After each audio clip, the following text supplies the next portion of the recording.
নমস্কার বন্ধুরা, ঘরোয়া রান্নাঘরে আপনাদের সকলকে স্বাগত। এখন বাজে 4টে, 4:30। আমি ছাদে এসেছি। ছাদে এসে একটু হাওয়া খাচ্ছি। এত গরম, বাপরে বাপ! গরমে তো পুরো একদম সবসময় স্নান করেই চলেছি, তারপরে এসি থেকে বেরিয়ে তো আরও অবস্থা খারাপ। ছাদে এসেছি। ছাদে আরও 2জন রয়েছে আমাদের ভাড়াটিয়া, তারা বসে হাওয়া খাচ্ছে। আমিও ছাদে চলে এলাম। গাছগুলো যেন আমাকে ডাকছে একটু জল খাওয়ার জন্য। একজন ছেলে আমাদের বাড়িতেই থাকে, সে বই ঠই নিয়ে ওখানে পড়বে বলে রেডি হচ্ছে। আর আমি গাছগুলো ততক্ষণে একটু জল ঠল দিয়ে দিয়েছি। গাছগুলো এখন দেখুন, আমার বাগান, এটা ছাদের বাগান। তুলসী গাছ, নানান রকমের আকন্দ ফুল গাছ, শিউলি ফুল গাছ, নানান রকমের গাছ আছে, ফুল গাছ। যাই হোক, সকালে আর বিকেলে মিলে মোটামুটি 5-7 বালতি জল দিলে পরে 6-7টা ফুল পাওয়া যায়। উচ্ছে গাছ, একটা উচ্ছে নেই, শুধু একমাত্র ফুলই ফুটে যাচ্ছে উচ্ছের। আর গাছে জল দিয়ে যাচ্ছি, জলই খেয়ে যাচ্ছে, আর কিচ্ছু না। যাই হোক, এত গরমে কোথা দিয়েই বা ফুল হবে। সুন্দর একটা বেল গাছ আছে আমার, সুতরাং বেল পাতা বা ফুলের জন্য আমাকে আর বাজারে যেতে হয় না। প্রতিদিন শিব ঠাকুরকে ফুল দেওয়া যায়। এখানে একটা পান গাছ আছে ছোট, বৃহস্পতিবারে ফুল পানটা দিয়েও পুজো দেওয়া যায়। আম গাছ আছে সামনে, পাশের বাড়ির অবশ্যই, আম গাছটা আমাদের না। আরও নানান রকমের ফুল গাছ আছে। এই কটা ফুল, মোটামুটি এই কটা গাছই ফুল দেয়। এবারে ছাদে তো আর বেশিক্ষণ বসা যাবে না, সন্ধ্যাবেলা টিফিন বানাতে হবে। তাই ঝটফট টিফিন বানানোর জন্য আমি আজকে একটা রেসিপি বেছে নিয়েছি। বেশিক্ষণ উনুনের সামনেও থাকতে হবে না, অথচ তাড়াতাড়ি হয়ে যাবে। তাই বেছে নিলাম আমি ধোকলার আইটেম। সন্ধ্যাবেলা স্ন্যাক্সে কিন্তু খুব ভালোই খাবারটা। বেশিক্ষণ উনুনের সামনে দাঁড়াতে হয় না, প্রিপারেশনটা করতেও বেশিক্ষণ লাগে না। সেই জন্য আমি চলে এলাম আজকে ধোকলার রেসিপি আপনাদের সঙ্গে শেয়ার করতে। তবে আপনাদের কাছে রিকোয়েস্ট রইল, যারা আমার চ্যানেলে নতুন তারা কিন্তু অবশ্যই চ্যানেলটিকে সাবস্ক্রাইব করবেন। ধোকলা বানানোর জন্য আমি এখানে 1 কাপ বেসন নিয়ে নিয়েছি। এটা প্রায় 150 গ্রাম মতন বেসন। বেসনটাকে কিন্তু অবশ্যই খুব ভালো করে চেলে নিতে হবে, কারণ গুটলি গুটলি থাকলে কিন্তু ভালো ফুলবে না। আর তাছাড়া এরকমভাবে ছেঁকে নিলে পরে একটু চালুনি দিয়ে বেসনের ভেতরে হাওয়া ঢোকে, বেসনটা বেশ হালকা ফুলকা হয়, তাতে ধোকলাটা বেশ সুন্দর ফুলে উঠবে। বেসনটা খুব ভালো করে চেলে নিয়েছি।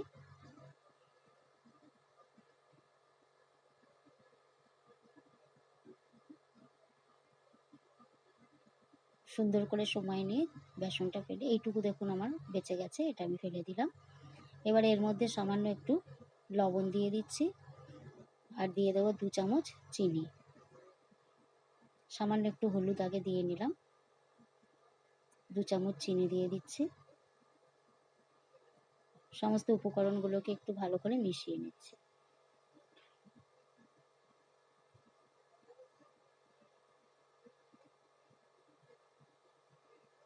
এবারে আমি অল্প অল্প করে জল দিয়ে গোলাটা রেডি করব, যাতে বেশি মোটাও না হয় পাতলাও না হয়। 1 চামচ সাদা তেলের মধ্যে দিয়ে দিলাম।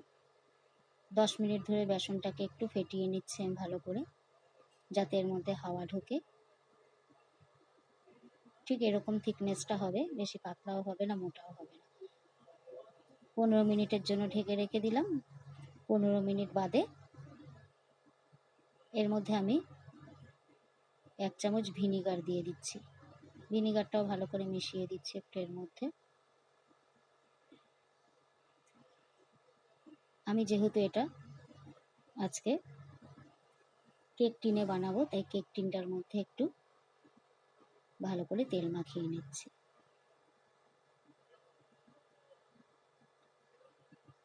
আগে থেকে আমি ওভেনের মধ্যে ইডলি স্ট্যান্ড বসিয়ে জল গরম করতে দিয়ে দিয়েছি, তলায় একটা থালা দিয়ে দিয়েছি। এবারে জলটা যখন ফুটে উঠবে, এরপরে বেসনের গোলাটার মধ্যে আমি 1 চামচ ইনো দিয়ে দিলাম। ইনো দিয়ে হালকা হাতে ভালো করে এটাকে মিশিয়ে নিচ্ছি, যেন গুটলি না থাকে একটুকু। ইনোটা দেওয়ার পরে দেখুন কত সুন্দর কিন্তু এটা ফুলে ফেঁপে উঠছে। একটু মিশিয়ে দিলাম হালকা হাতে।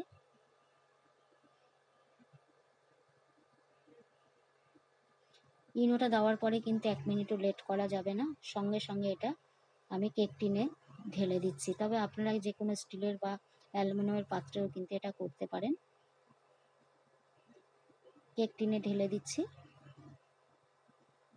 ঠিক এইরকমভাবে ফিতের মতন পড়বে, এরকম কিন্তু থিকনেস হতে হবে বেটারটার।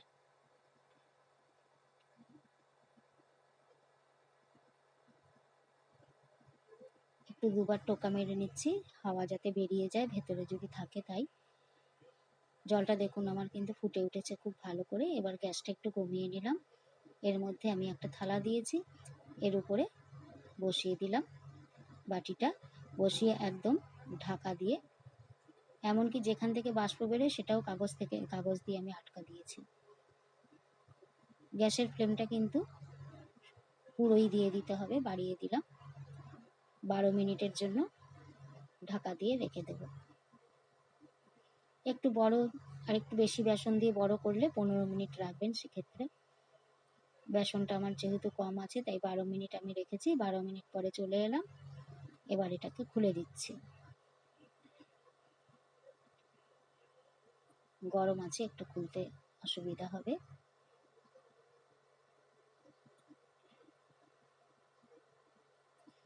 দেখুন একটা ছুরি ঢুকিয়ে আমি দেখিয়ে দিচ্ছি, আমার ছুরিটা কিন্তু একদম ক্লিন হয়ে বেরিয়ে এসেছে।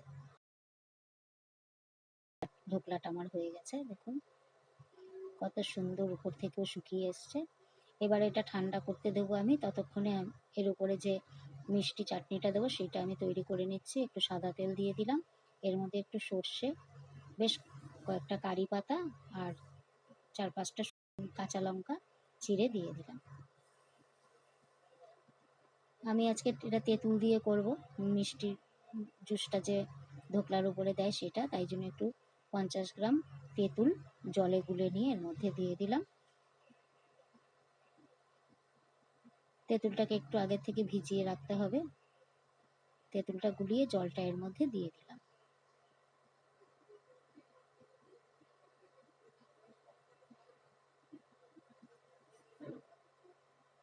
এবার এর মধ্যে দিয়ে দেবো সামান্য একটু লবণ আর 3 চামচ চিনি দিয়ে দিচ্ছি, যেহেতু এটা একটু মিষ্টি মিষ্টি, টক ঝাল মিষ্টি এরকম হবে। তেঁতুলের বদলে আপনারা লেবুর রসও দিতে পারেন। এটা ফুটে উঠলে জুসটা কিন্তু আমার রেডি। ততক্ষণে আমার ধোকলাটাও ঠান্ডা হয়ে গেছে। এবার এটাকে আমি প্লেটিং করছি। চারিপাশ থেকে একটু ছুরি দিয়ে আলগা করে নিচ্ছি।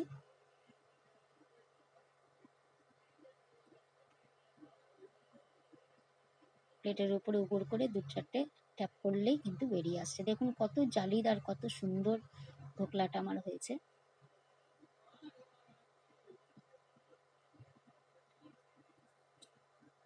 স্পঞ্জি খুব সুন্দর ধোকলা একটা। এটা আমি টুকরো করে নিচ্ছি, আপনারা আপনাদের পছন্দ মতন টুকরো করে নেবেন।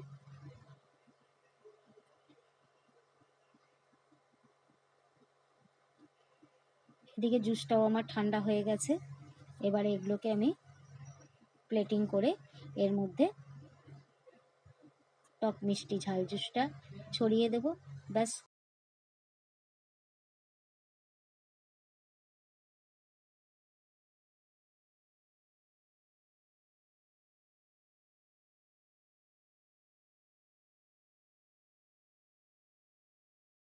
বেশিক্ষণ উনুনের সামনে না দাঁড়িয়ে আমার কিন্তু একটা ঝটপট স্ন্যাক্স তৈরি হয়ে গেল। আশা করি আপনাদের রেসিপিটি ভালো লেগেছে। ভালো লাগলে অবশ্যই বন্ধু বান্ধবের সঙ্গে শেয়ার করবেন আর সাবস্ক্রাইব করতে একদম ভুলবেন না। Thank you.